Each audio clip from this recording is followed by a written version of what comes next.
AdvocatesROC was founded as a social enterprise to serve the public and enhance democracy through philosophy, public legal trainings, and strategic nonprofit partnerships to promote individual and social resilience, expand social opportunity, and encourage creative policy solutions to advance the public good.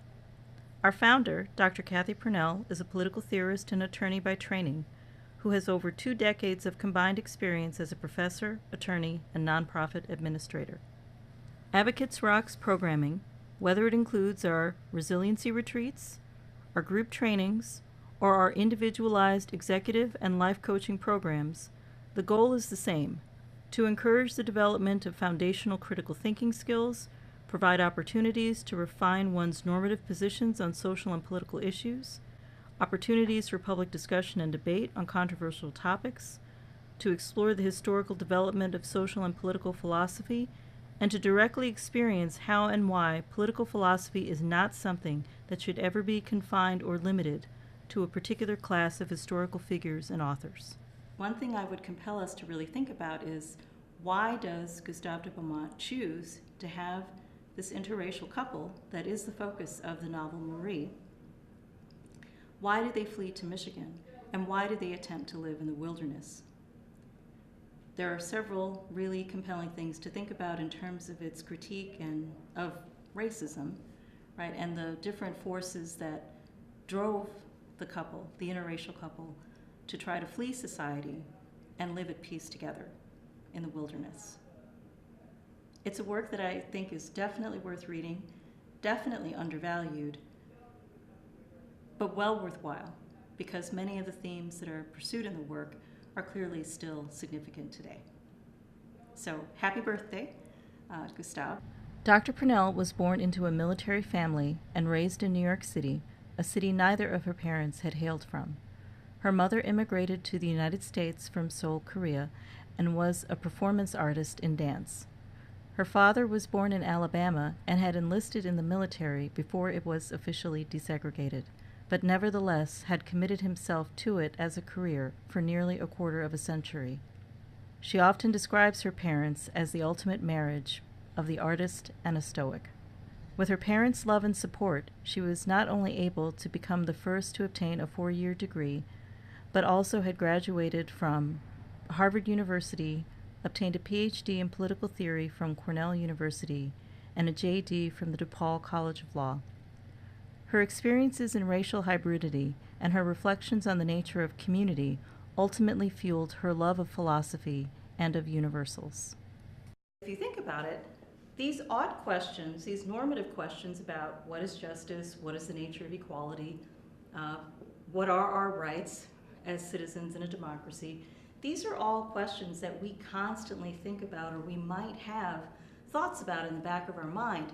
We just don't spend as much time as most of these historical thinkers in writing them down, or writing these thoughts down and reflecting on what our answers to these normative questions are. That's what I hope that we all do, and that's why we're convened here today.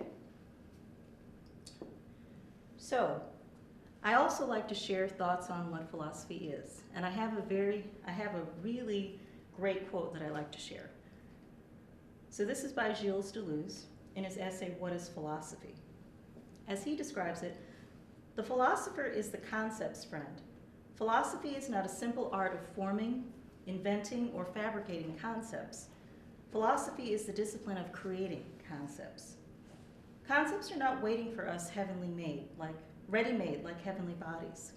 They must be invented, fabricated, and would be nothing without their creator's signature. What I hope that we all take from that quote, right, or take from Deleuze's idea, is that we should always distrust concepts in the public sphere that we don't author ourselves, right? Kind of along the lines of what the purpose of political philosophy is, the types of normative questions that we should be compelled to think about. We should also be responsible in authoring our own answers and our own concepts. And that's something that we're going to work through together.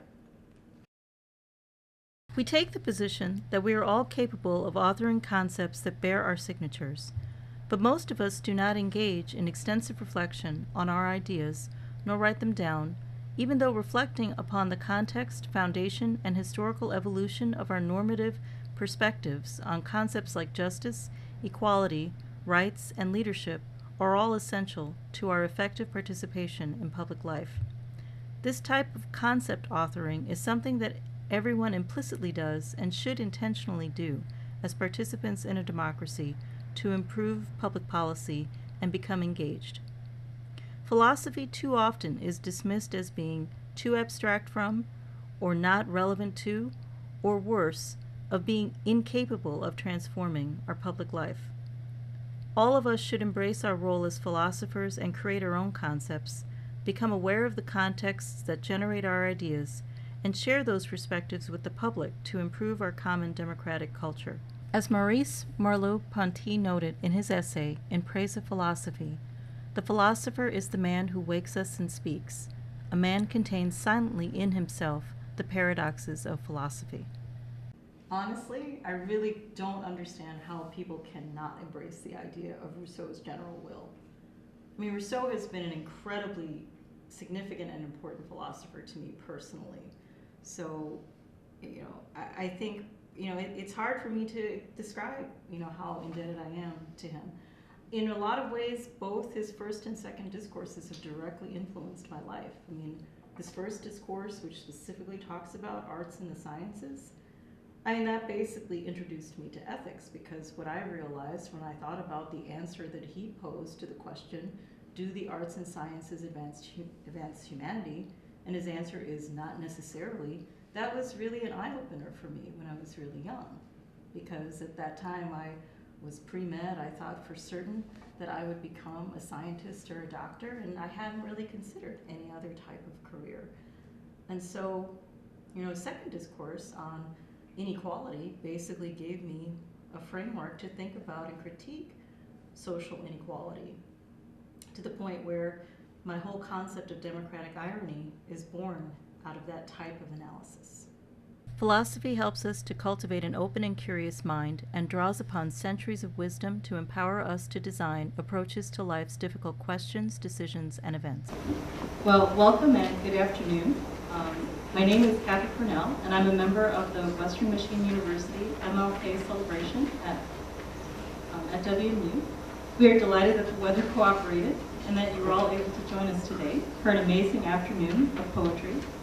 This is our second year of the Courage to Create competition for grades 7 through 12. And as you may know, this is a collaboration with Kalamazoo Public Schools and surrounding districts, which seeks to encourage creative writing and reflection on the Martin Luther King Jr. celebration theme. The judges this year, which included 6 community judges, were all distinguished poets in their own right, and they were very impressed this year with the quality of writing submitted. Our format is one where we want to encourage all of our participants to continue to write and to share their voices.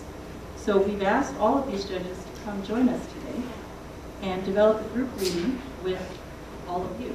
So we're very excited to provide this opportunity.